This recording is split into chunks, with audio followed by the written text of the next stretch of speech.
ये मेरा चचेरा भाई है रामदास काळे और मैं गणेश काळे। साहब 2 हफ्ते पहले मैं इसके घर गया था, लेकिन इसका घर बंद था और आज भी बंद है। मुझे इसकी बहुत चिंता हो रही है साहब। ठीक है, तुम्हें टेंशन क्यों नका। हम इनका फोटो सारे पुलिस स्टेशन में भिजवा देंगे और अखबार में इनके गुमशुदा होने का प्रिंट भी करा देंगे। फिर देखते हैं।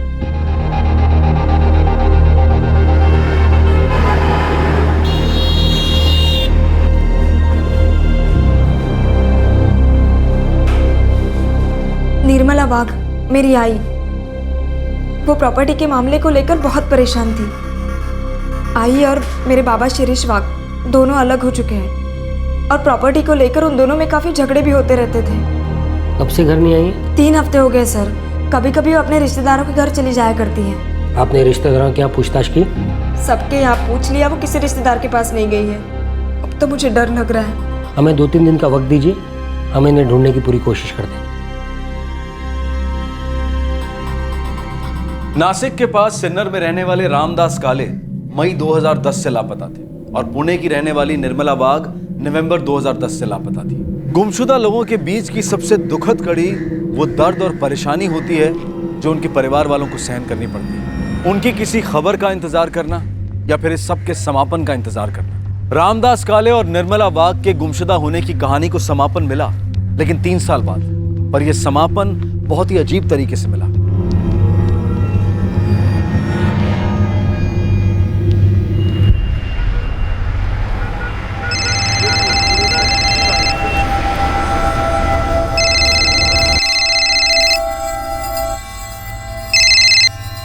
हाँ रमेश बोलो।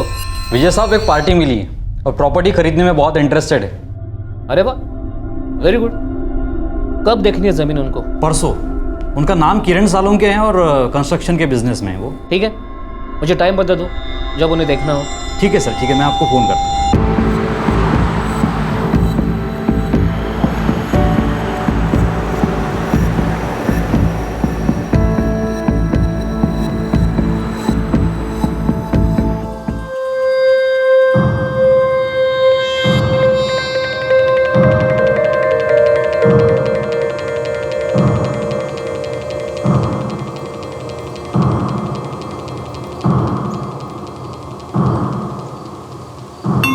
आगे सर बोलो।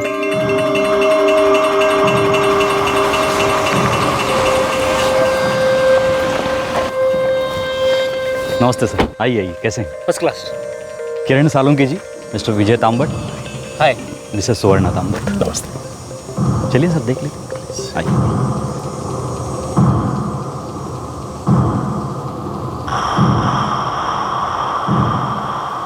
किरण जी, ये पूरा एरिया 3.5 एकड़ का है और एकदम प्राइम प्रॉपर्टी किरण जी, एकदम प्राइम।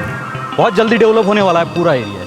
बड़े बड़े बिल्डर्स, बड़ी बड़ी टाउनशिप आ रही है, डेवलपमेंट। जानता हूँ, तभी तो इस एरिया में प्रॉपर्टी ढूंढ रहा हूँ।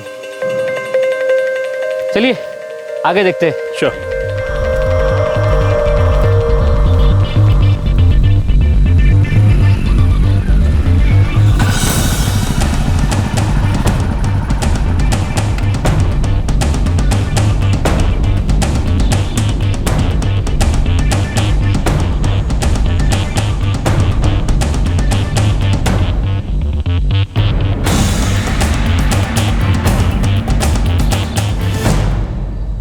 ओके, प्लॉट मुझे पसंद आया। आगे डील की बात कर लेते हैं। ठीक है।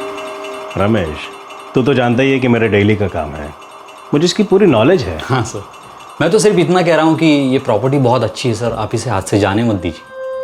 1.5 करोड़, इससे ज़्यादा नहीं दे सकता। बस 2 का तो मार्केट रेट भी नहीं है। देखिए विजय जी, मैं कहता हूँ सौदा अच्छा, डील कर लेते। नहीं, इतना कम में नहीं।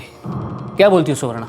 हाँ हाँ, कम से कम 1,90,00,000 रुपए, इससे नीचे नहीं। वो तो किरण जी अच्छे आदमी लगते हैं, इसीलिए तो हमने ये रेट कम किया है। वरना इतने प्राइम एरिया में उन्हें 2 करोड़ में भी इतनी अच्छी प्रॉपर्टी नहीं मिलती थी। वो एरिया जल्दी डेवलप भी हो रहा है और इनफैक्ट उनके लिए तो ये बहुत ही फ़ायदे का सौदा भी है। फ़ायदे का सौदा है किरण जी, आप मानिए मेरी बात को, आपको इससे कम में इतनी अच्छी प्रॉपर्टी नहीं मिल सकती। 1,60,00,000 लास्ट ऑफर। रमेश, हमारा लास्ट ऑफर 1,75,00,000। अगर नहीं तो फिर ये डील नहीं हो पाएगी। Okay done. तो ठीक है किरण जी, जैसा कि आपसे बात हुई थी 60-40 का रेशो होगा। हाँ ठीक है, तो फिर सर टोकन दे दें? कल ही टोकन मनी एडवांस दे देते हैं। ये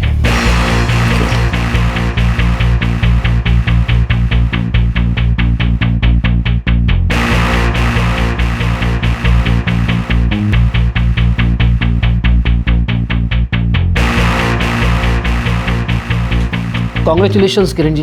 थैंक यू। मैं आज ही लैंड ट्रांसफ़र के लिए एप्लीकेशन फाइल कर देता हूँ। अगले हफ्ते तक रजिस्टर ऑफिस में डेट मिल जाएगी। हाँ प्लीज़, डेट आते ही मुझे बता दीजिएगा। जी।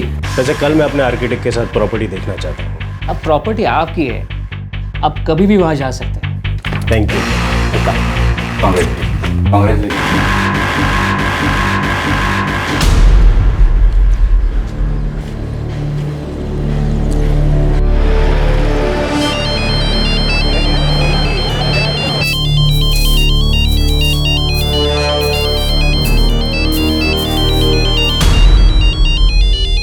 बाबा फोन।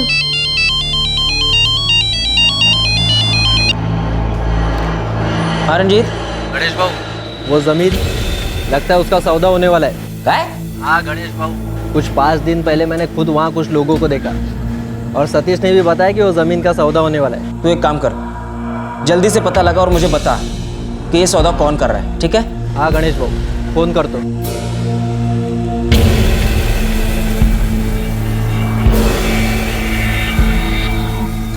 साहब, ये मेरा चचेरा भाई है, रामदास काळे।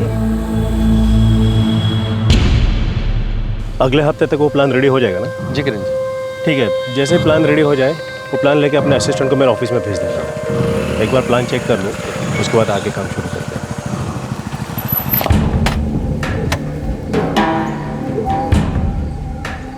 हैं। साहब, आप ये ज़मीन खरीद रहे हो? हाँ क्यों? किससे खरीद रहे हो? तुमसे मतलब? और तुम हो कौन?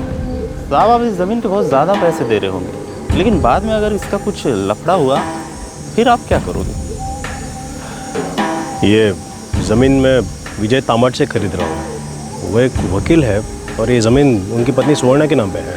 नहीं साहब, ये प्लॉट रामदास काले के नाम पे। क्या? ये क्या बकवास कर रहे हो तुम? इस ज़मीन के पूरे पैसे दे चुका हूँ मैं। देखो साहब, हमारा काम था आपको बताना, आगे आप देखो, आपकी मर्जी।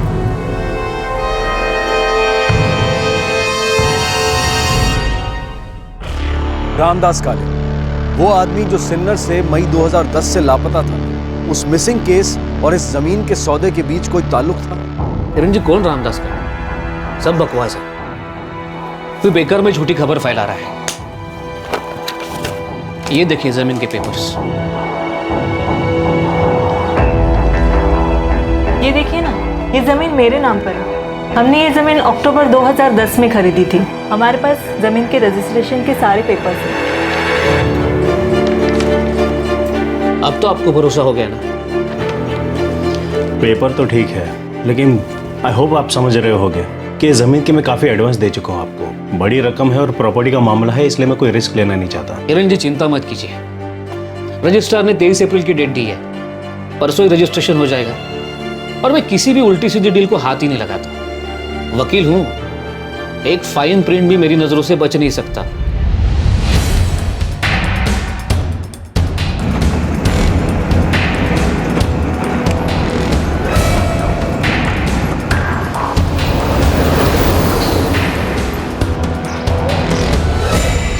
साहब, ये रामदास भाऊ, ये उनकी मिसिंग कंप्लेंट की कॉपी सिन्नर पुलिस स्टेशन से 2010 में मैंने ही कंप्लेंट लिखवाई थी।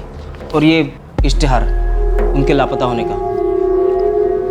रामदास भाऊ मेरे चचेरे भाई हैं साहब।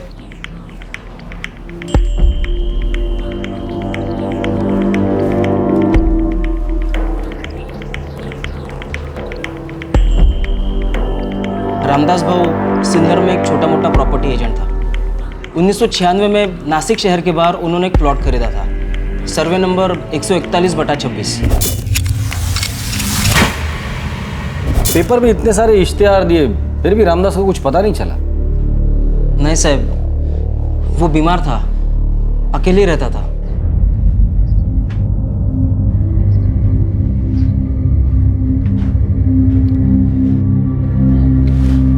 भाऊ क्यों जिद कर रहे हो?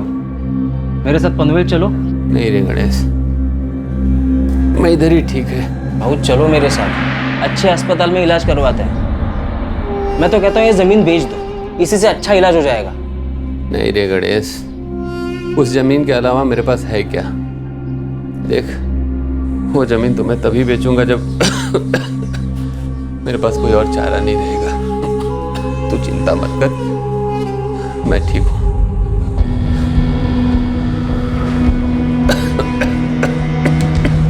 HIV पॉजिटिव था, मेरे अलावा उसका और कोई नहीं था। मैं हर महीने उसे मिलने जाया करता था। उस साल भी अप्रैल के तीसरे हफ्ते जब मैं उससे मिलने गया तब उसके घर पे ताला लगा था। मैं 3 दिन तक सिन्नर में रहा और उसके घर के चक्कर लगाता रहा।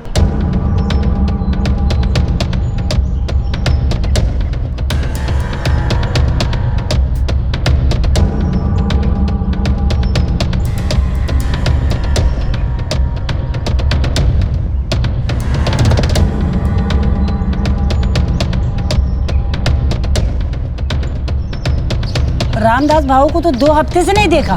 2 हफ्ते से? हाँ।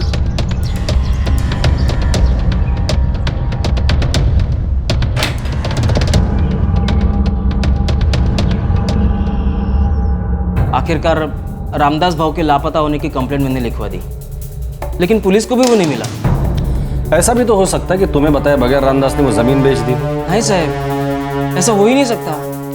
मेरे अलावा उसका और कोई नहीं है। मुझे बताए बगैर इतना बड़ा सौदा वो कभी नहीं करता।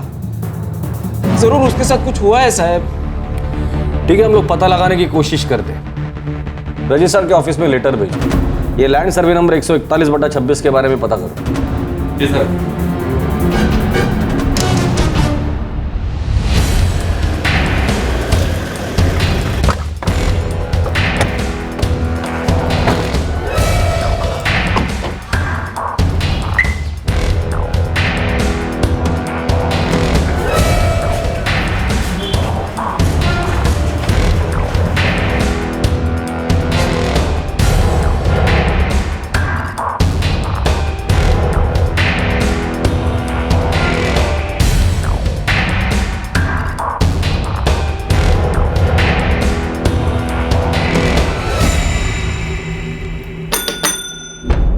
बोला साहब। ये बघ संतोष, सर्वे नंबर 141/26 के पेपर्स लेके आना। वही ट्रांसफर्स के लिए आए थे। हो साहब।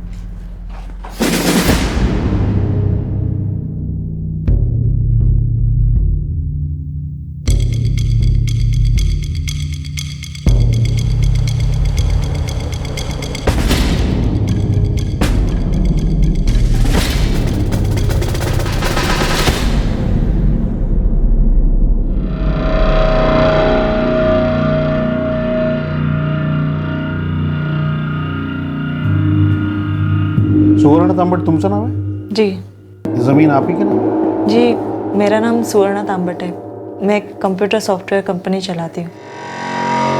देखो मैडम, इसमें एक प्रॉब्लम। कैसी प्रॉब्लम? हे बघा ना, सुवर्ण तांबट के डेथ सर्टिफिकेट की कॉपी।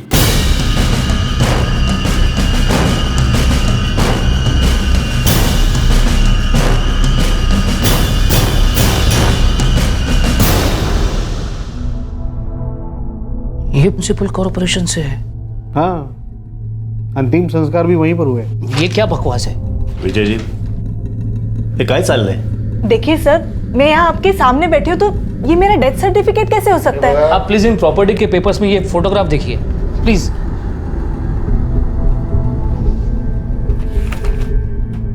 ये रजिस्ट्रेशन ऑफिस में ली गई थी। हाँ, फोटोग्राफ सर तोच है, लेकिन इस डेथ सर्टिफिकेट के हिसाब से नवंबर 2010 में इनकी मौत हो चुकी। सर, ये डेथ सर्टिफिकेट झूठा है। पहले यह पता चलता है कि जमीन किसी रामदास काले की है जो अभी लापता है, और उसका चचेरा भाई गणेश काले ये कहता है कि रामदास ने जमीन कभी बेची नहीं थी। और अब जमीन के ट्रांसफर के वक्त ये पता चलता है कि उन पेपर्स के साथ सुवर्णा तांबट, जो कि उस प्रॉपर्टी की मालकिन है, उनका डेथ सर्टिफिकेट भी अटैच है। आखिर ये मामला क्या था? ये मला माहित नहीं हो, किसी से गलती हुई है या फिर किसी ने जानबूझकर ये सब किया।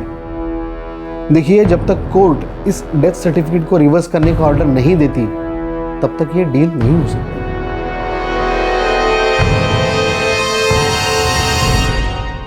इस प्रॉपर्टी के साथ कुछ गड़बड़ लग रही है। आप मेरा एडवांस वापस दे दीजिए प्लीज। धीरज रखिए किरण जी, बहुत बड़ी प्रॉपर्टी है, देखिए जरूर कुछ गलती हुई है। वो डेथ सर्टिफिकेट झूठा है। मैं आपकी बात मानता हूँ, लेकिन इतनी प्रॉब्लम से जुड़ी प्रॉपर्टी खरीदना मुझे ठीक नहीं लग रहा है। देखिए, लेकिन कोई प्रॉब्लम है ही नहीं, ये जरूर किसी की चाल है। कुछ दिनों में ये सब कुछ सामने आ जाएगा। आप मेरा भरोसा कीजिए, मुझे सिर्फ 2 दिन की मोहलत दीजिए, मैं ये सारा मामला कोर्ट से क्लियर करवा दूंगा। अगर 2 दिन में क्लियर नहीं होता, मैं खुद आकर आपका सारा एडवांस वापस लौटा दूंगा। हाँ किरण जी, आप प्लीज़ 2 दिन के लिए वेट कर लीजिए, क्योंकि मुझे भी यही लगता है कि कहीं ना कहीं कुछ गलती हुई है।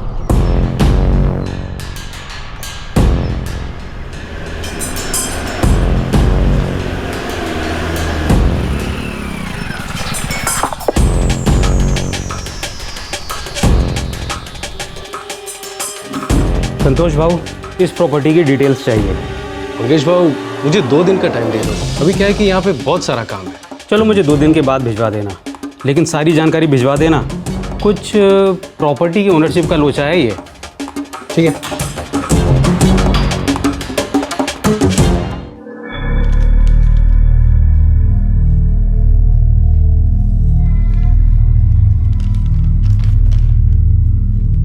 सर, कहीं कोई बड़ी मिस्टेक हुई है या फिर कोई जानबूझ के इस प्रॉपर्टी पे से हमारी ओनरशिप हटाने की कोशिश कर रहा है। ये प्रॉपर्टी सर्वे नंबर 141/26 नासिक के बाहर की है। ये प्रॉपर्टी मेरी पत्नी सुवर्णा तांबट के नाम पे है। उसने जानबूझ के ये झूठा डेथ सर्टिफिकेट रजिस्टर ऑफिस के लैंड पेपर्स में डाल दिया है। ये कोई गलती नहीं है। मैं देख सकता हूँ कि सुवर्णा तांबट जिंदा है और लैंड पेपर्स पे भी इन्हीं की तस्वीर है और ये डेथ सर्टिफिकेट भी इन्हीं के नाम का है। और हाँ, ये नोटिफिकेशन भी किसी प्रॉपर ऑफिस से ही आया होगा, लेकिन यहाँ मुझे कोई गैर कानूनी काम के आसार नजर आ रहे हैं। कोर्ट इस डेथ सर्टिफिकेट को खारिज करती है और इस फ्रॉड केस की जांच के लिए पुलिस को आदेश देती है। हो सकता है किसी ने अपने आप को मरा हुआ साबित करने के लिए ये झूठा डेथ सर्टिफिकेट बनवाया हो। Thank you sir.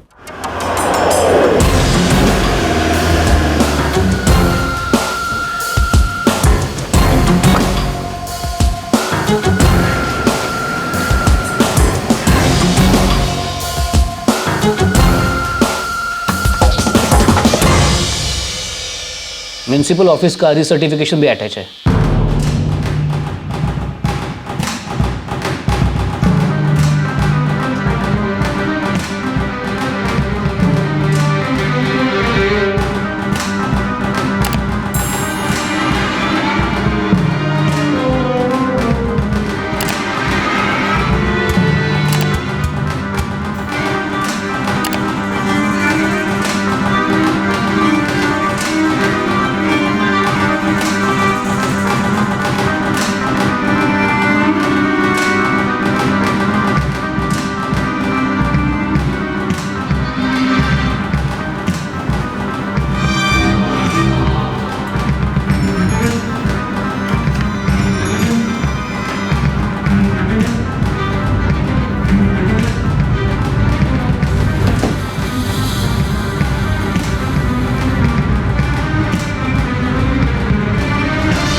ये रहा आपका बाकी का अमाउंट।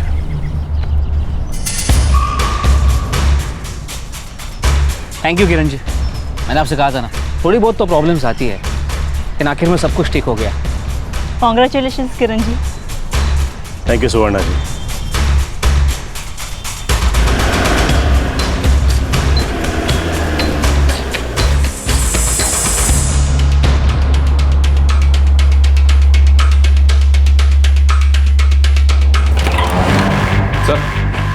गणेश काड़े आए हैं। वो प्रॉपर्टी के सिलसिले में ना? रजिस्टर ऑफिस से जो पेपर्स मांग रहे थे वो आ गए? जी नहीं सर। क्यों? पेपर आने में इतना वक्त क्यों लग रहा है? सर, इस बीच कोर्ट से ये पेपर आया है। ये क्या है? ये तो उसी जमीन से जुड़ा हुआ पेपर है। 141/26 जाली डेथ सर्टिफिकेट का मामला है।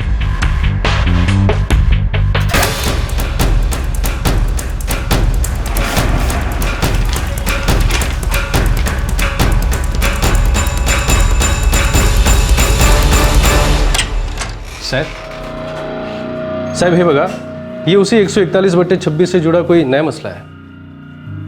अरे बाबा आता काय झालं नवीन आणि? साहब, पुलिस ने इस जमीन के पेपर्स मंगवाए हैं। उनका कहना है कि इस जमीन का मालिक कोई रामदास काळे है और उसके भाई गणेश काळे का कहना है कि रामदास ने कभी ये जमीन किसी को बेची नहीं थी। अरे काय चाललंय हे, हाँ? क्या हो रहा है? तुम एक काम करो, ये सारे डॉक्यूमेंट्स तुम पुलिस के पास भेज दो और उनसे कह दो कि सुवर्णा तांबट ने ये जमीन किरण साळुंके को बेच दी।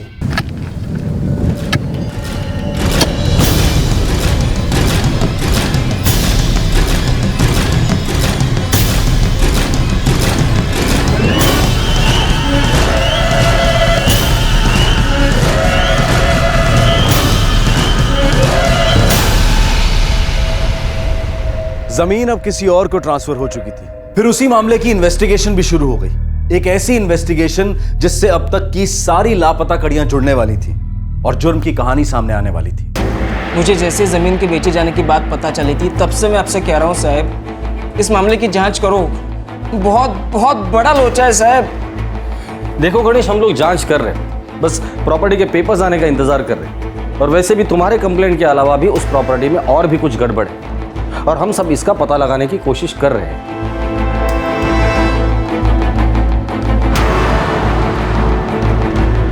सर, ये ग्लोबलर कंस्ट्रक्शन नासिक के आसपास कई सारे कंस्ट्रक्शन प्रोजेक्ट से जुड़ा है। काफी जाना माना नाम है। और ये विजय तांबट कौन? विजय तांबट वकील है और उसकी पत्नी सुवर्णा तांबट खुद का बिजनेस चलाती है। उसकी एक सॉफ्टवेयर कंसल्टेंसी फर्म है। मेरी समझ में ये नहीं आ रहा है कि मैं रजिस्ट्रेशन ऑफिस के पेपर पे भरोसा करूं या इन सब बातों पर। यानी आपको पहले से ही पता था कि इस जमीन से कई पुराने मसले जुड़े हुए हैं? मसले का तो पता नहीं, लेकिन हाँ, जमीन खरीदते वक्त दो प्रॉब्लम सामने आई थी। एक तब जब दो लड़कों ने आके मुझे ये बताया कि ये जमीन कोई रामदास काळे के नाम पर है, और एक जाली डेथ सर्टिफिकेट का मामला सामने आया था। आपको इस जमीन के बारे में किसने बताया? रमेश कामत ने। वो एक रियल एस्टेट एजेंट है। साहब, हमको किसी भी डील के बारे में मार्केट से ही खबर मिलती है। मुझे भी ऐसे ही पता चला कि विजय जी अपनी प्रॉपर्टी बेचना चाह रहे हैं। रामदास काळे के बारे में तुम्हें पता था? नहीं साहब, मैंने तो पहली बार उसका नाम तभी सुना था जब किरण जी ने एक बार उसकी बात की। लेकिन ज़मीन के सौदे में अक्सर लोग अपने फ़ायदे के लिए ऐसी खबरें फैलाते रहते हैं। ज़मीन के पेपर्स एकदम सही थे सर। अपने फायदे के लिए इस गणेश काळे ने रामदास काळे के जमीन का मामला उठाया होगा। तो जमीन का सौदा हो रहा है, ये खबर उसके दोस्तों ने उसे दी।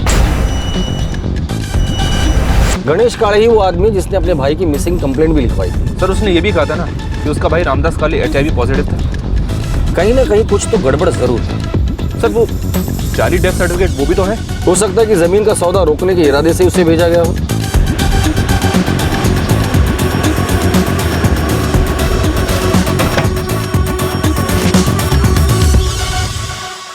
सर, साफ बात है कोई हमसे पैसे निकलवाने की प्लानिंग कर रहा था।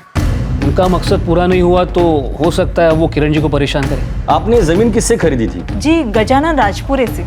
वो शिरडी का रहने वाला है। उसी ने न्यूज़पेपर में ज़मीन के बारे में इश्तिहार दिया था, जिससे हमें इसके बारे में पता चला, और ये ज़मीन भी हमने उसी से खरीदी थी। आप चाहिए तो रजिस्टर ऑफिस में जाके इस ज़मीन के सारे कागजात चेक कर सकते हैं। प्रॉपर्टी की सारी पिछली डिटेल्स वहाँ पर आपको मिल जाएंगी। हमने ये ज़मीन अक्टूबर 2010 में खरीदी थी।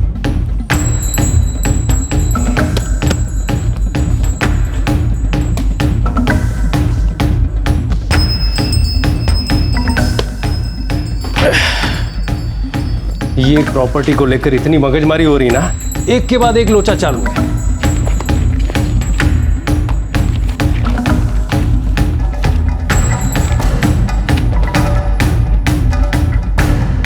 ये रहा।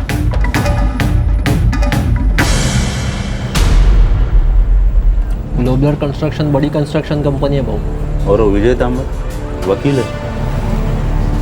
पुलिस कह रही है कि ज़मीन के सब कागजात भी सही हैं। देखते हैं, मैं पुलिस पर और दबाव बढ़ाता हूँ।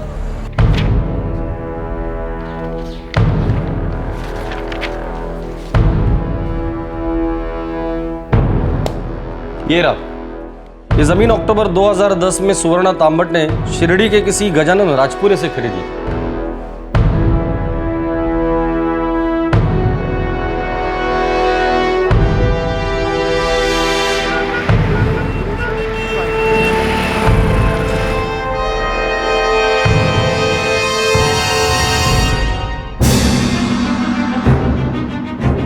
पद्मा, हाँ मला नाशिकला जायचं आहे, थोड़ा काम है, देर हो जाएगी.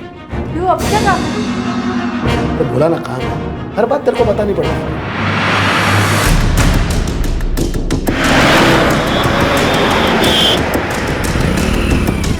जमीन के बारे में कुछ बात है. अब क्या हुआ?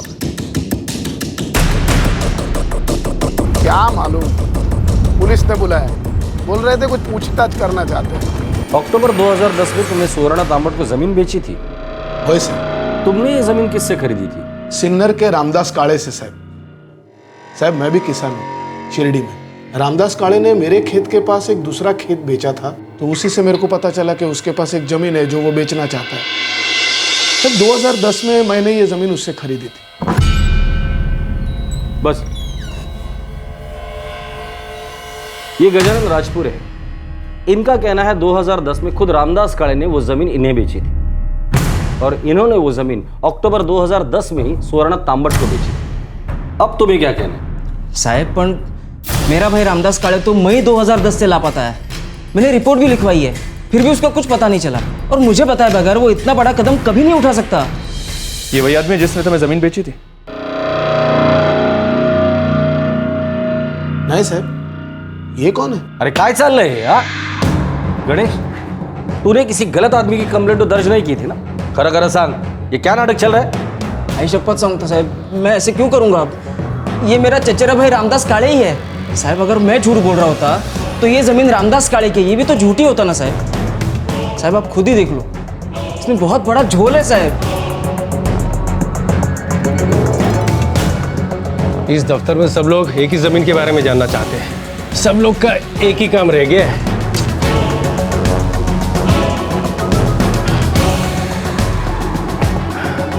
पता नहीं अब इसके आगे और अंदर कितना जाना पड़ेगा.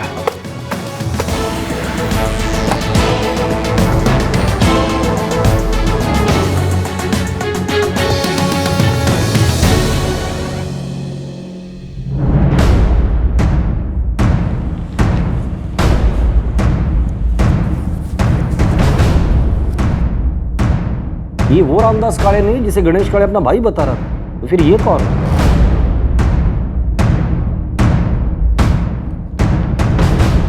चेक की कॉपी, बैंक पासबुक, सारे पेपर्स हैं. यहाँ एड्रेस सिन्नर का लिखा हुआ है.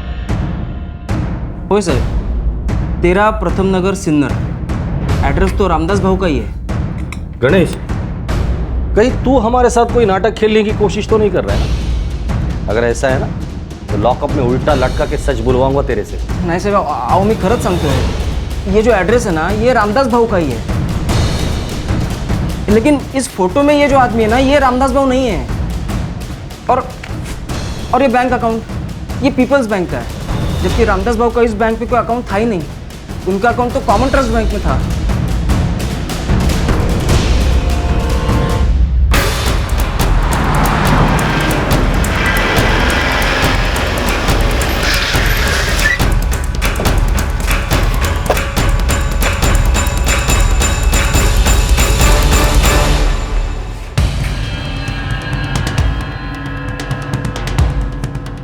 सर रामदास काले ने हमारे यहाँ जुलाई 2010 में अकाउंट खोला था.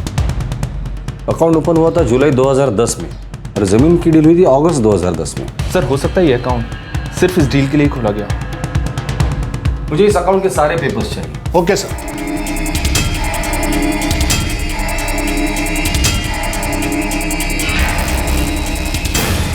ये रामदास भाऊ.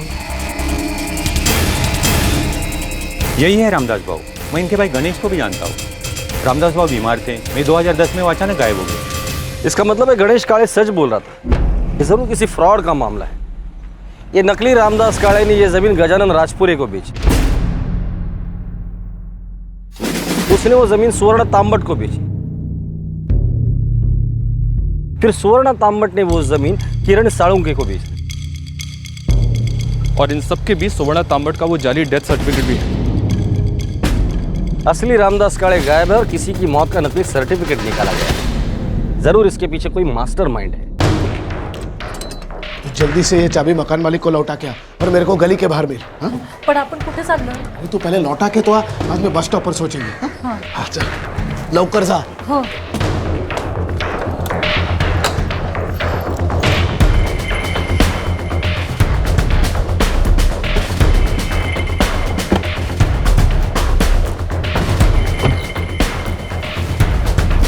हम लोग कहाँ जा रहे हैं मम्मा? बेटा हम लोग एक नई जगह रहने जा रहे हैं। मतलब हम लोग वापस नहीं आएंगे? नहीं बेटा, तुम अब एक नए स्कूल जाओगे।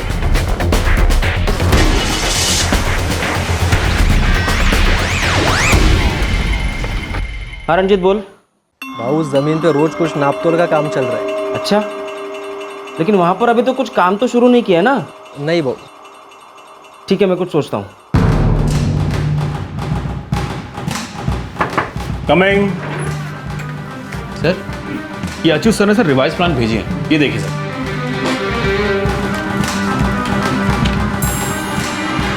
ये ऐसे ऐसे। Good, very good. एक काम करो, कल की मीटिंग फिक्स कर दो, हम जल्दी कंस्ट्रक्शन शुरू कर लेंगे।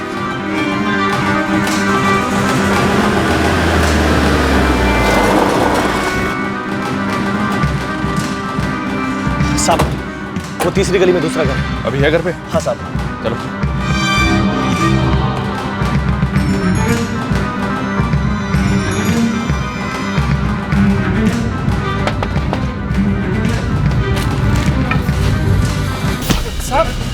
अरे साहब मैंने किया क्या? साहब सुनो तो, साहब मैंने किया क्या वो तो बोलो। अरे क्यों लेके जा रहे हैं मेरे को? अरे साहब सुनो तो मेरी।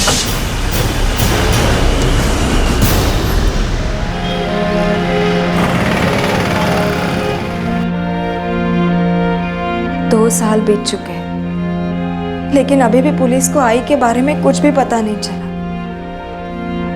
पता नहीं आई कहाँ चली गई।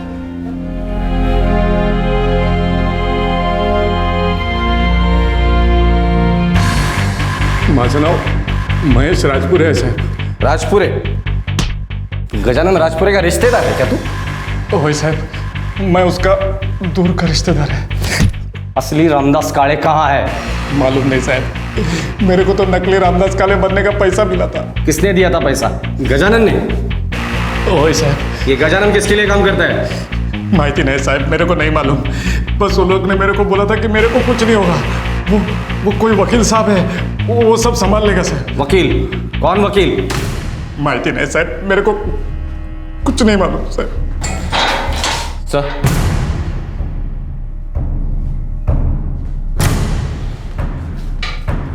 सर मैं गजानन को पुलिस स्टेशन बुलाया था, लेकिन वो अपना घर छोड़ के कहीं भाग गया है। उसका मोबाइल भी बंद है, और वो वकील विजय तांबट और उसकी पत्नी सुवर्णा तांबट, वो दोनों भी अपने बंगलों से कहीं भाग गए। वो दोनों वहाँ पर रेंट पर थे, और अभी उन दोनों का फ़ोन भी बंद है। कामगार, एक बात तो साफ है, इस प्लान में ये सभी लोग शामिल हैं।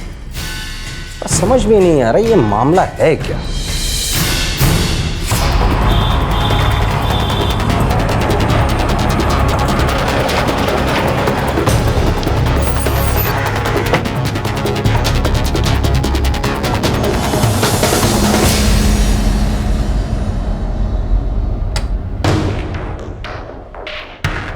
विजय तांबट और उनकी पत्नी 1 हफ्ते पहले ही यहाँ से चले गए। उठे गेले? कुछ बोल के गए कि कहाँ जा रहे? नहीं, कुछ नहीं बताया, सिर्फ बोले कि मैं यहाँ से शिफ्ट कर रहा हूँ। सब एक एक करके गायब हो रहे हैं। इसके पहले कि वो ब्रोकर रमेश कामत गायब हो जाए, पता करो कि वो है कहाँ। साहब मुझे कुछ नहीं पता साहब। रातों रात कहाँ गायब हो गए? ब्रोकर हो ना तुम उनके, कुछ तो बताया होगा। साहब मैं झूठ नहीं बोल रहा हूँ। मुझे तो ये भी नहीं पता कि ये लोग शहर छोड़ के जाने वाले। शायद कोर्ट में किसी को मालूम हो कि कहाँ गए हैं। छोटा मोटा वकील था साहब, अभी फिलहाल कोई केस भी लिस्टेड नहीं है उसके नाम। वैसे पहले वो पूना में काम करता था। अच्छा, अगर उसने कहीं और काम करना शुरू किया होगा तो खबर मिल सकती है उसके बारे में? आप नोटिस भेज दीजिए, मैं उसे सर्कुलेट करवा दूंगा। मैंने बस ये ज़मीन खरीदी है उनसे, बाकी उन लोगों से मेरा कोई लेना देना नहीं है। अच्छा, सौदे के बाद भी उन्होंने कभी कांटेक्ट किया आपसे? नहीं, कभी नहीं। एक्चुअली सर मेरा सर घूम रहा है। जब से वो ज़मीन खरीदी है, एक के बाद एक लफड़ा हो ही रहा है। साहब, मैं तो पहले से बोल रहा था, बड़ा झोल है। रामदास बाबू हमेशा कहता था बहुत ज़्यादा मुश्किल आएगी तभी वो ज़मीन बेचेगा।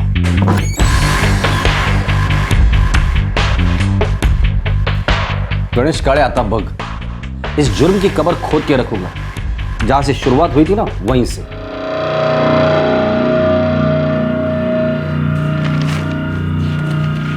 गजानन राजपुरे ने अपने रिश्तेदार महेश राजपुरे का इस्तेमाल करके ये डील करवाई।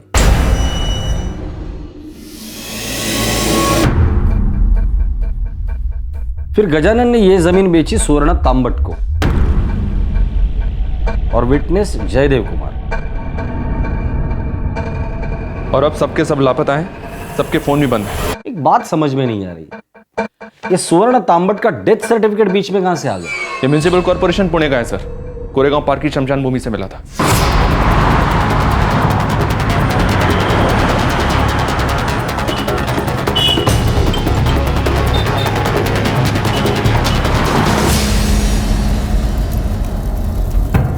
एक मिनट सर।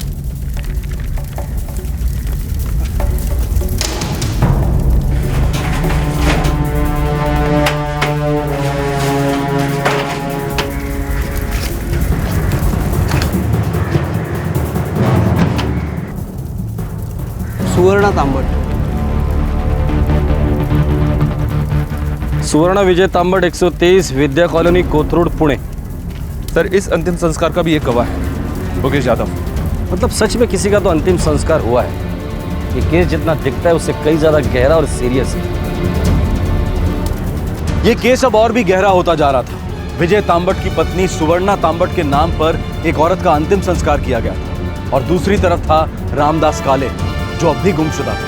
जमीन हड़पने के इस मामले के साथ साथ अब एक मर्डर का केस भी सामने आ रहा था।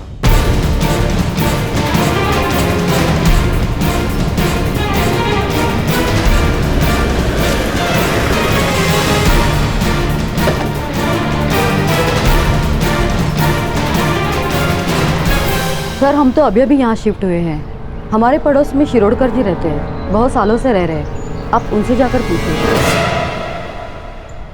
हाँ याद है ना, वकील है, नाम है विजय तांबट। हाँ यही है विजय तांबट। उनकी पत्नी की डेथ हुई, उसके बाद चले गए यहाँ से। क्या यही है उनकी पत्नी? हाँ यही है सुवर्णा, लेकिन अब बेचारी इस दुनिया में नहीं रही। मौत कैसी हुई थी उनकी? हार्ट अटैक हुआ था सब, मुझे याद है। मुकेश आया था यहाँ बताने के लिए।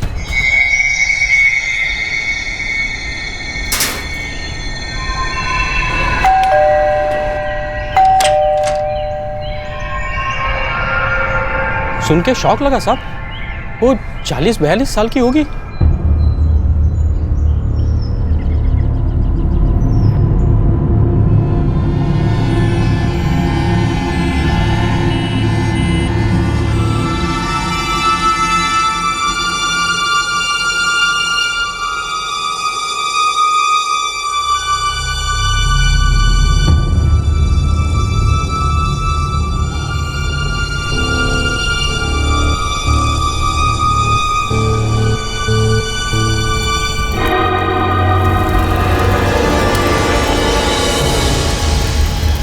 फिर विजय तांबट अपने बेटे के साथ यहाँ से चले गए। उनका एक बेटा भी था?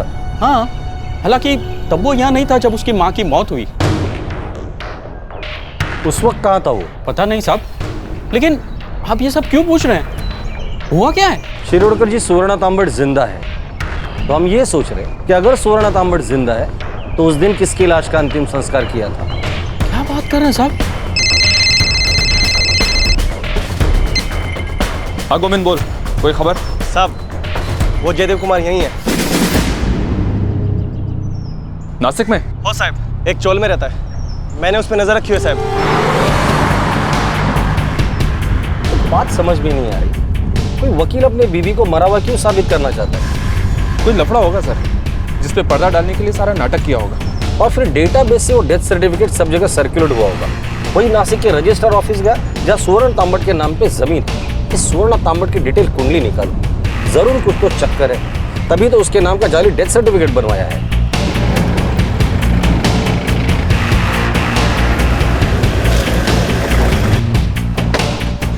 वो ऊपर वाले कमरे में साहब, चलो।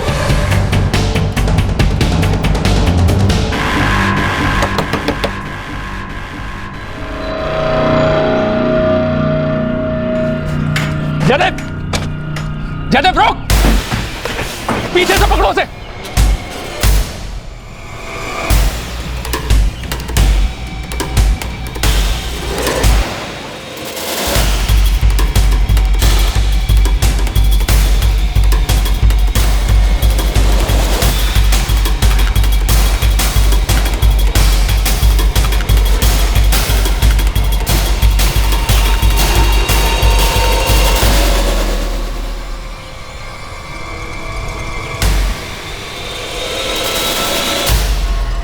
जयदेव कुमार, जो गजानन राजपुरे और सुवर्णा तांबट के बीच हुए जमीन के सौदे में गवाह था, उसी ने रामदास काले के लापता होने की गुत्थी खोली। ये एक बड़ा ही अजीबोगरीब और संगीन जुर्म था।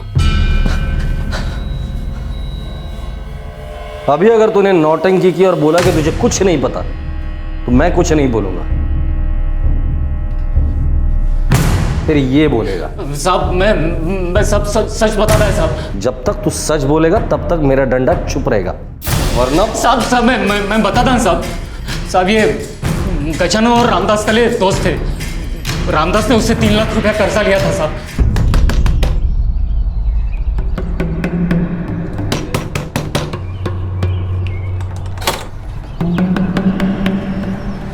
काय रे रामदास, फोन का नाही उचलत? भाऊ बैलेंस नहीं है फोन मध्ये भाऊ। अरे येड़ा समझला इसका मला? इनकमिंग के लिए कौन सा बैलेंस लगता है रे? मैं क्या बोलूं क्या करूं भाऊ? मेरा पैसा लौटा दे बस, मेरे को और कुछ नहीं चाहिए। भाऊ तुमको तो पता ही है मेरे को कौन सा रोग लगा है। इलाज के लिए पैसा पानी की तरह जा रहा है भाऊ। सारा काम धाम ठप है। प्रॉपर्टी के लिए भी कोई नया काम किए कितना दिन हो गया भाऊ। बहुत कमजोर हो गया हूँ भाऊ। हे भग रामदास, तेरी हालत में तरस खाकर मैंने तेरी मदद की थी। अरे 3 लाख रुपए कोई छोटी मोटी रकम नहीं है। और मैं कोई धन्ना सेठ नहीं हूँ। मेरा घर है, मेरा परिवार है, और वो जो लेनदार मेरे घर पे आते हैं उनको क्या दूं मैं? थोड़ा और टाइम दे दो भाऊ। नहीं, अभी और नहीं। तू तेरी जमीन बेच डाल और मेरा कर्जा चुका दे बस। भाऊ मेरे अंदर अगर ताकत होती ना तो कब का जमीन बेच दिया होता। डॉक्टरों का चक्कर काटने से फुर्सत मिले तब तो ग्राहक ढूंढो जमीन बेचने का। भाऊ मुझे 6 महीने का और टाइम दे दो। डॉक्टर ने बोला है मैं 6 महीने में ठीक हो जाऊंगा। इतना टाइम मैं नहीं दे सकता। मेरे को जल्दी में जल्दी मेरा पैसा वापस चाहिए बस। तो फिर एक काम करो, वो जमीन तुम ही खरीद लो, अपना पैसा ले लो और बाकी का पैसा मुझे दे दो। कितने में बेचेगा जमीन? अभी बाजार भाव के हिसाब से 1.25 करोड़। 1.25 करोड़? टोका फिरलाय का तुझा? इतना पैसा मैं कहां से लाऊंगा? तो फिर मुझे टाइम दे दो भाऊ। गजानन मेरा दोस्त है। हमने मिलकर शिरडी में बहुत सौदे किए थे जमीन के। उसी ने मेरे को बताया। पक गया हूं। 1 साल से 3 लाख रुपया अटका पड़ा है साले के पास। प्यार से नहीं मानेगा तो मार से मानेगा। अरे मरे हुए को क्या मारूंगा? वो तो वैसे ही बीमार है। मेरे को किसी भी तरह से मेरा 3 लाख रुपया वापस मिल जाए बस। केस ठोक दे, अंदर करवा दे साले को। जोर जबरदस्ती करेगा तो पैसा निकलेगा। कैसे? मेरा और मेरे भाई का प्रॉपर्टी का झगड़ा चल रहा है, तो मैं पुणे में एक वकील से मिला था। कौन वकील? विजय तांबट? हाँ वही।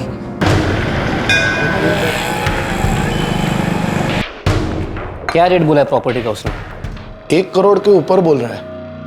जगह बहुत बड़ी है, पर मेरे को उससे क्या? मेरे को सिर्फ मेरा 3 लाख रुपया चाहिए बस। उस पर धोखाधड़ी का केस ठोक सकते हैं। केस कोर्ट में तो पहुंचेगा, लेकिन उसकी बीमारी ऐसी है कोर्ट उस पर तरस खाएगी। केस कोर्ट में घिसता रहेगा। अगर इस बीच वो ऊपर चला गया तो नीचे केस बंद। तुम्हारा तो पैसा गया, मेरी फीस भी देनी पड़ेगी, तुम्हारा डबल नुकसान। तो मैं क्या करूं? मुझे किसी भी तरह से मेरे 3 लाख रुपए दिलवा दीजिए बस। एक काम कर सकते हो, पैसा भी ज्यादा मिलेगा, लेकिन ऊपर का जो भी बनेगा वो मेरा। कैसे? तो ये सारा प्लान विजय तांबट का था? हाँ साहब।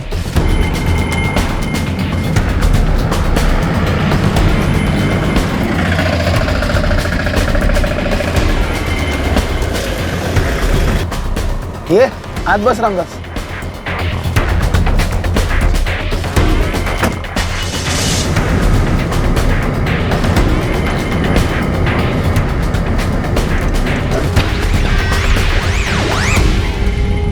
गजानन भाऊ हम लोग कहाँ जा रहे हैं? इधर ही पास में। काम क्या है भाऊ? मेरा पैसा वसूल करना है। रामदास एक प्लॉट है, अगर तू बेचने में मेरी मदद करेगा तो मेरी तो चांदी हो जाएगी। तू भी अपना कट रख लेना। और हाँ, जो 3 लाख रुपया उधार दिया है ना, वो भी माफ।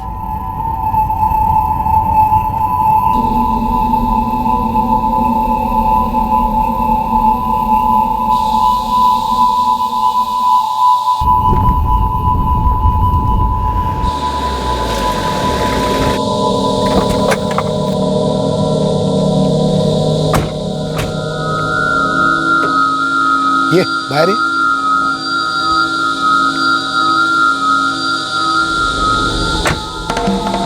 भाऊ प्लॉट किधर है? वो उधर एकदम छान प्लॉट है।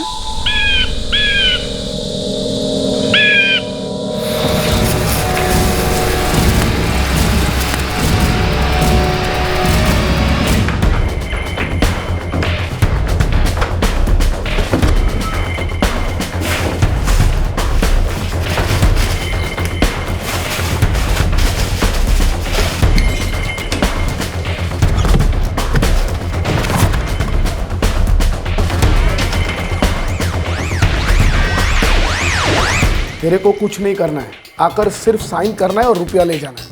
लफड़ा नहीं है ना भाऊ? नहीं नहीं, कोई लफड़ा नहीं।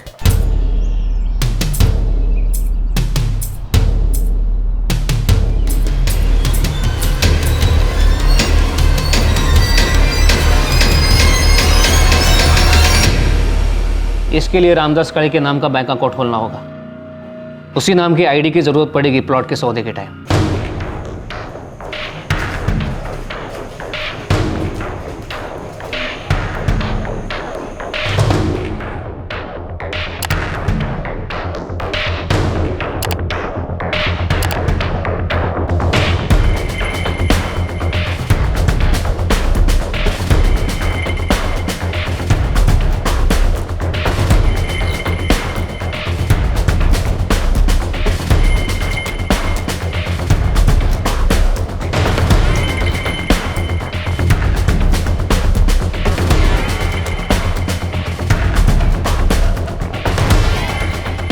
बढ़िया।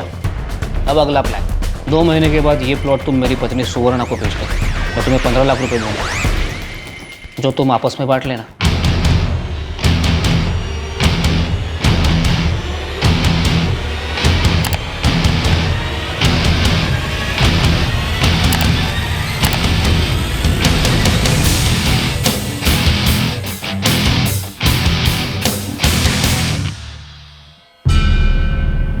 यही मुकेश यादव है? हाँ साहब, ये विजय जी का असिस्टेंट था और यही गवाह था। मैं तो बस सुवर्णा जी और गजानन के बीच के सौदे का गवाह था साहब। विजय तांबट ने अपनी पत्नी सुवर्ण तांबट का जाली डेथ सर्टिफिकेट बनाने के लिए किसका खून किया? मला माहित नाही साहेब, मैं तो बस इस सौदे में उसके साथ था। गजानन कुठे है? गजानन कहाँ है? साहब ये इधर नाशिक में। सांगा तर खरं. अरे साहेब गेलाय काय मी? अरे मैंने क्या हुआ क्या है? लेकिन काय झालं हो? हे का घेऊन चालले तुम्हाला?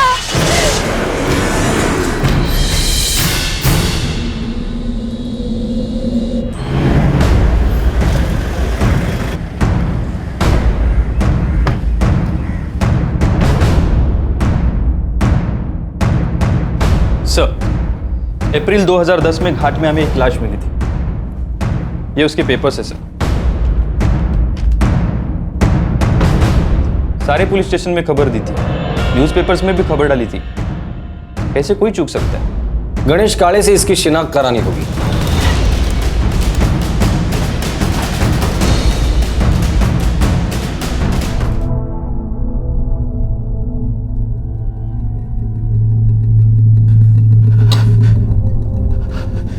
हो साहब, यही है मेरा भाई रामदास काळे। अप्रैल 2010 में गजानन राजपुरे और जयदेव कुमार ने इसकी हत्या कर दी थी। तुम सही कह रहे थे, उन्हीं लोगों ने इसकी जमीन हत्या कर उसे बेच दिया था।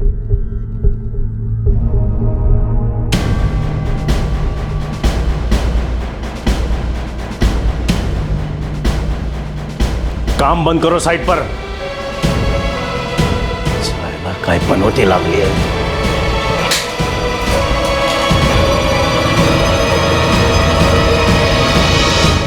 विजय तांबट एक वकील ही इस पूरे खेल का मास्टरमाइंड था। रामदास काळे का खून करवाना, उसकी जमीन उसी के जैसे दिखने वाले आदमी के हाथों बिकवाना, फिर उस जमीन को अपनी पत्नी के नाम पर खरीदना और फाइनली उसी जमीन को किरण सालुंके के नाम पर बेचना। यह सब कुछ विजय तांबट ने ही प्लान किया था। लेकिन अब भी एक रहस्य खुलना बाकी था। वो औरत जिसका स्वर्णा के नाम पर अंतिम संस्कार किया गया था, वो आखिर कौन थी?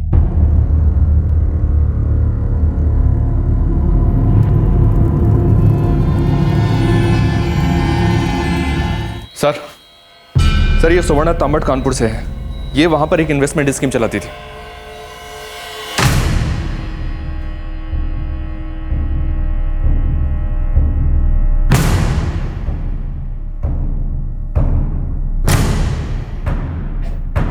– 2009 में स्कीम का भंडा फूट गया, पुलिस को उसकी तलाश थी।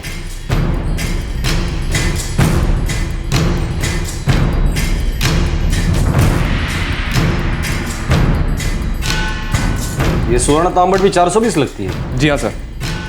और नवंबर 2010 में फ्रॉड इन्वेस्टमेंट केस की फाइल भी बंद कर दी गई। इसलिए किया गया था उसकी मौत का नाटक, ताकि उसके खिलाफ ये जो केस चल रहा है वो बंद हो जाए। जी हाँ सर। एक बात और, ये जाली डेथ सर्टिफिकेट खुद विजय तांबट ने कानपुर पुलिस को भेजा था।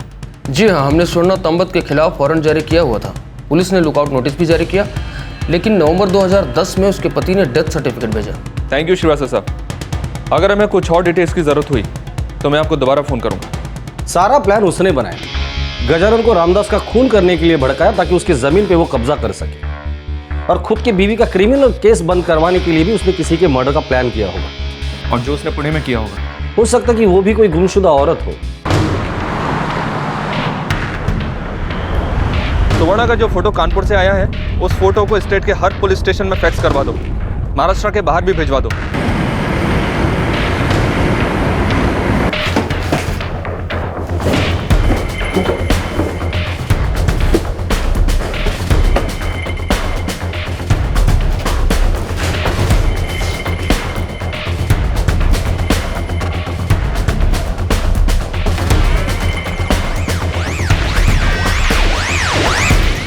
सर, ये 2010 का केस है जो अभी तक अनसॉल्व है।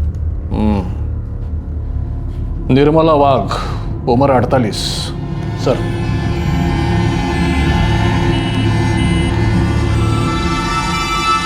निर्मला वाघ मेरी आई, वो प्रॉपर्टी के मामले को लेकर बहुत परेशान थी। ये मिसिंग कंप्लेंट उसकी बेटी शालिनी ने फाइल की थी।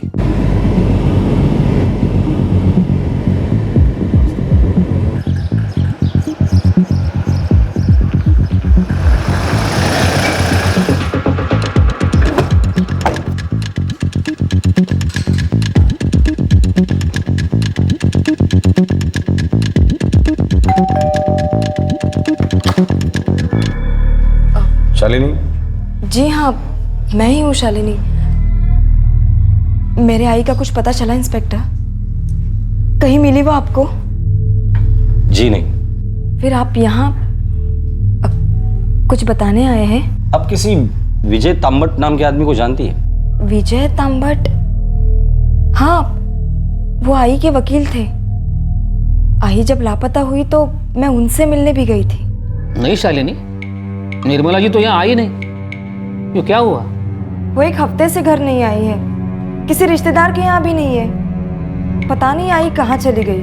मुझे भी नहीं पता, क्योंकि आखिरी बार जब मैं उनसे मिला था तब मैंने उनसे तुम्हारे बाबा यानी उनके एक्स हस्बैंड से आउट ऑफ कोर्ट सेटलमेंट की बात की थी, लेकिन उसके बाद वापस वो आई नहीं। ये 20 नवंबर की बात है। 21 नवंबर को मैंने पुलिस में मिसिंग कंप्लेंट फाइल की। उन्होंने मेरे बाबा को भी बुलाया था आई के बारे में पूछताछ के लिए। क्या हुआ मेरे आई के साथ? आप ये अचानक विजय तांबट के बारे में क्यों पूछ रहे हैं? हम सिर्फ ये जानने की कोशिश करें कि विजय तांबट और तुम्हारे आई के बीच क्या संबंध थे। मतलब?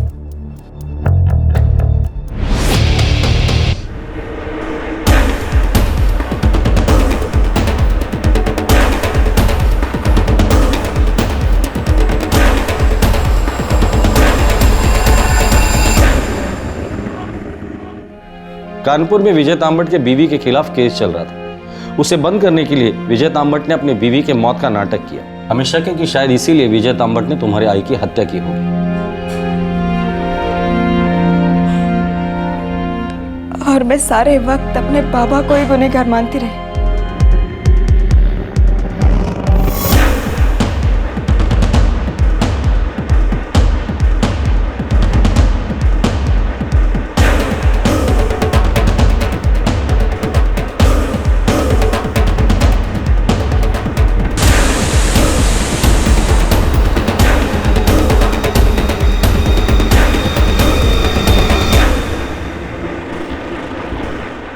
शीला,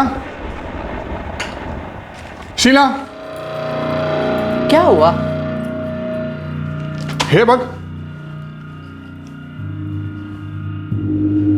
अगर देवा, ये तो बता रहा था कि वकील है, वांटेड क्रिमिनल निकला। अब क्या करे? हमने तो इसे किराए पे घर दिया है। वाह बहू बेटा वाह, अखबार के साथ इलायची वाली गरम चाय मिल जाए ना तो मुझे बहुत मजा आता है। वाह वाह वाह।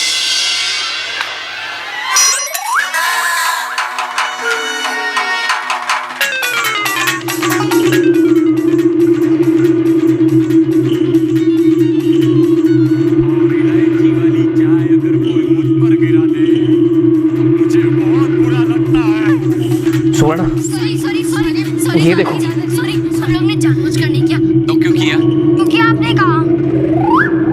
मैंने कब कहा? दादाजी, आपने तो कहा था ना कि घर में खेलो, बाहर मत जाओ। विजय, अब हम कहाँ जाएंगे?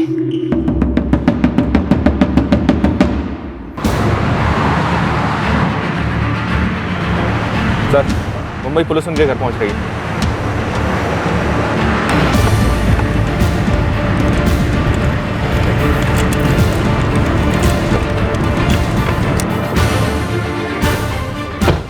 सर, मैं रमाकांत देसाई हूँ। मेरा फ्लैट यहाँ 3rd फ्लोर पे ही है। वो दोनों यहीं रह रहे हैं।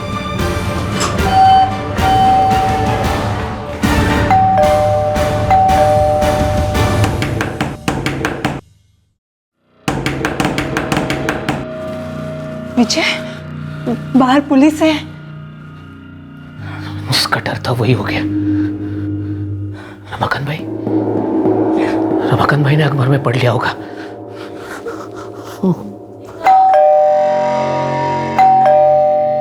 क्या हुआ मम्मी? आप दरवाजा क्यों नहीं खोल रहे हो? कौन है बाहर?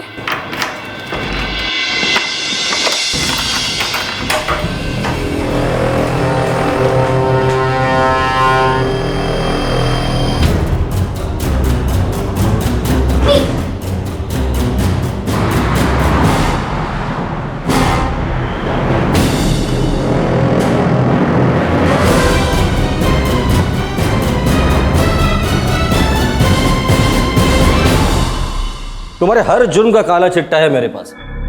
सारे सबूत, सारे गवाह, सब कुछ। रामदास काळे, इसका खून करके इसकी जमीन हथियाने का प्लान तुम्हारा था। गजानन और जयदेव को यह प्लान तुमने समझाया था। हमें शक है कि जिस औरत को तुमने अपनी बीवी के नाम पे अंतिम संस्कार किया था, उसका खून भी तुम्ही ने किया है। निर्मला वाघ, कुछ याद आया?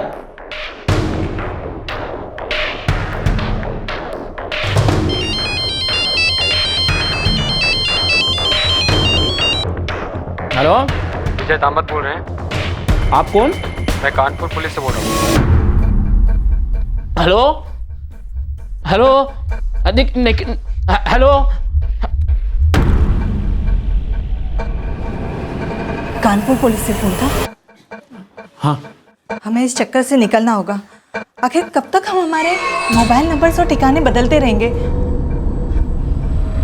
कोई तो रास्ता निकालना होगा। इस केस को ठिकाने लगाना होगा।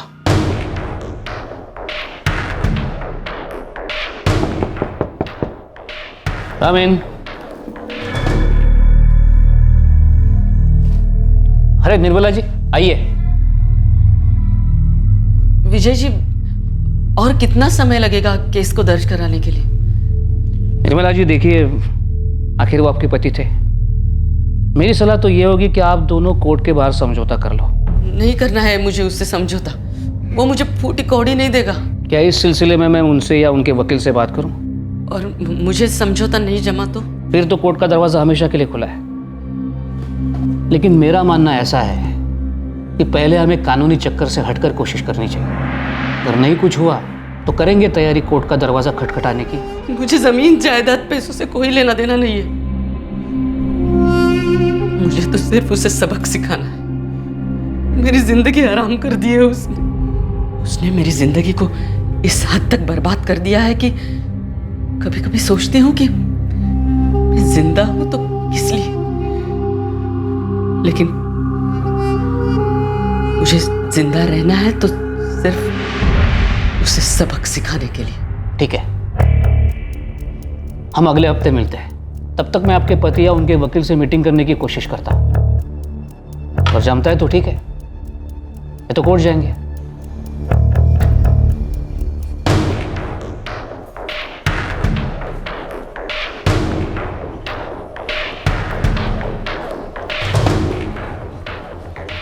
बड़ी परेशान है,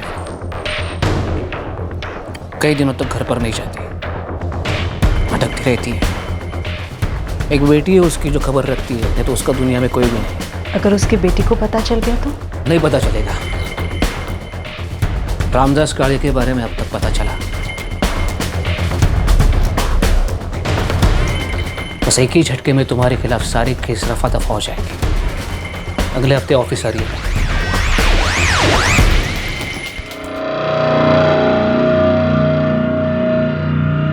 सर, मौत की वजह हार्ट अटैक लिखी हुई है। चलेगा, उन्हें सर्टिफिकेट से मतलब है, मौत की वजह से नहीं। वो 2 बजे आएगी। मैं तब तक बाहर वेट करता हूँ। मैं उन्हें बातों में उलझाए रखूंगा। तुम फाइल देने के बहाने अंदर आ जाना, फिर तुम्हें पता है क्या करना है। निर्मला जी, आप सही थे, हमें कोर्ट जाना चाहिए। ये केस आप ही जीतेंगी। मैं भी यही चाहती हूँ। कम इन। हाँ मुकेश। सर, ये कुछ फाइल्स नहीं आई हैं। उस कबर्ड में रख दो। जी सर। हाँ तो निर्मला जी, मैं पिटीशन तैयार करके आपके पास भेज दूंगा। अगले हफ्ते तक पिटीशन कोर्ट में फाइल कर देंगे।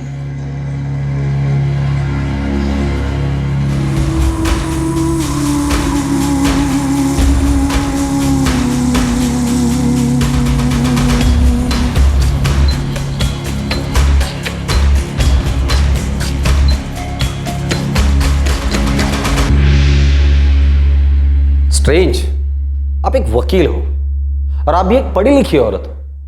इसके बावजूद आप दोनों ने जुर्म का रास्ता अपना लिया। खुद के ऐशो आराम के लिए धोखाधड़ी और खून करने से भी बाज नहीं आए। एक बच्चे के मां बाप हो तुम दोनों।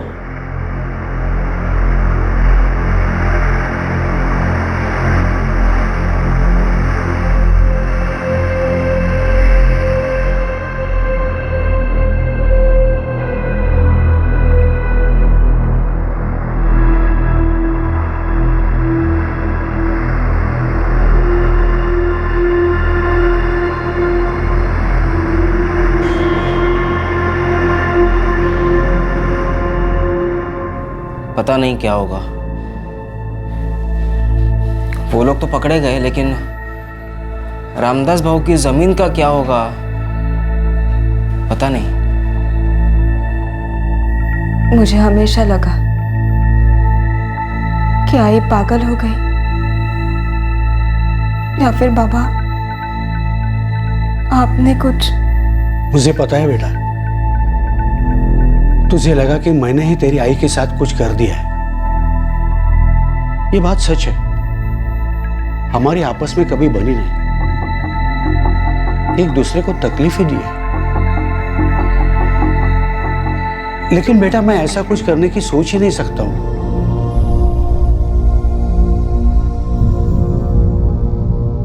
मैंने तो कभी सपने में भी नहीं सोचा था कि ये वकील और उसकी बीवी इतने बड़े अपराधी और खूनी निकलेंगे। कितने शरीफ लगते थे। पनवती का घड़ा साबित हुई है जमीन। जब से खरीदी है, एक के बाद एक अड़चन ही अड़चन। जमीन नहीं, सरदर्द खरीदा है, सरदर्द। गजानन और जयदेव को आईपीसी की धारा 302 के तहत हत्या के लिए, 420 के तहत धोखाधड़ी के लिए और 471 के तहत नकली दस्तावेज इस्तेमाल करने के लिए बुक किया गया है। विजय तांबट और स्वर्णा तांबट पर आईपीसी की धारा 302 के तहत हत्या के लिए, 120 बी के तहत गैर कानूनी साजिश के लिए, 201 के तहत सबूत मिटाने के लिए, 419 के तहत किसी और के नाम पर धोखाधड़ी करने, 420 के तहत धोखाधड़ी करने और 471 के तहत नकली दस्तावेज इस्तेमाल करने के आरोप लगाए गए। सभी मुजरिम इस वक्त न्यायिक हिरासत में। 2 गुमशुदा लोग, रामदास काले और निर्मला वाघ, एक का खून उसकी जमीन हड़पने के लिए किया गया और दूसरे को एक जाली डेथ सर्टिफिकेट का फ्रॉड करने के लिए मार डाला गया। अगर गणेश काले अपने भाई रामदास काले की फिक्र में उसकी जमीन पर लगातार नजर नहीं रखता, पुलिस को इस जालसाजी के बारे में ना बताता तो ये जुर्म कभी सामने ही नहीं आता। और विजय और सुवर्णा तांबट न जाने कितने लोगों को ऐसे ही अपना शिकार बनाते रहते। इस केस से जो बात सामने आती है वो ये है कि किसी और की पहचान को अपना बनाना, फेक आइडेंटिटी बनाना कितना आसान है। फर्जी दस्तावेज के इस्तेमाल से करोड़ों की जमीन हथियाना कितना आसान है। यहाँ तक कि एक मुजरिम के लिए किसी का नकली डेथ सर्टिफिकेट बनवाना भी कोई मुश्किल काम नहीं है। इसका एक जीता जागता उदाहरण है आधार कार्ड, जिसके लिए सुप्रीम कोर्ट साफ तौर पर कह चुका है कि वो एक अनिवार्य पहचान पत्र नहीं है, क्योंकि ये पता होने के बावजूद भी कि उसके लिए बायोमेट्रिक्स और बहुत मिनट डिटेलिंग की जरूरत है, लोगों का आधार कार्ड बनाने की पूरी प्रक्रिया में काफी सारी लापरवाहियां बरती गई थी। बहुत सी रोजगार गारंटी योजनाओं में ऐसे फर्जी पहचान पत्र का इस्तेमाल करके बहुत से लोग सरकारी पैसा लूट लेते हैं। यहाँ तक कि उन लोगों की पहचान भी इस्तेमाल की जा रही है जो अब इस दुनिया में नहीं रहे। सारे नियम कानून, सारी प्रक्रिया अपनी जगह सही है, हमें सिर्फ उसे मजबूत और कड़ा बनाने की जरूरत है। हमारे देश की इतनी बड़ी आबादी होने के हिसाब से सभी लोगों की जानकारी जमा करना और उसे मेंटेन करना कोई आसान काम नहीं है, लेकिन ये नामुमकिन भी नहीं है। हम जो तरीके अपनाते हैं उसकी वजह से पूरी क्रिया अनियमित रहती है, क्योंकि पब्लिक सिस्टम के सभी क्षेत्रों को घोटालों और घूसखोरी ने इतना दूषित कर दिया है कि ये समझ में नहीं आता है कि ये अनियमित क्रिया अनजाने में बढ़ रही है या फिर जानबूझकर बढ़ाई जा रही है। झूठी आइडेंटिटी के साथ बोगस वोटिंग करना और करने के लिए प्रोत्साहित करना भी जुर्म है। अगले हफ्ते एक नए जुर्म, एक नए केस को लेकर हम फिर से हाजिर होंगे क्राइम पेट्रोल दस्तक में। तब तक अपना ख्याल रखें, सुरक्षित रहें और याद रखें, हम जुर्म को छिपाने की कितनी भी कोशिश क्यों ना करें, लेकिन जुर्म अपने कुछ निशान छोड़ ही जाता है। जय। इस तरह के और भी एपिसोड देखने के लिए हमारे चैनल को सब्सक्राइब करें और बेल आइकन दबाना ना भूलें।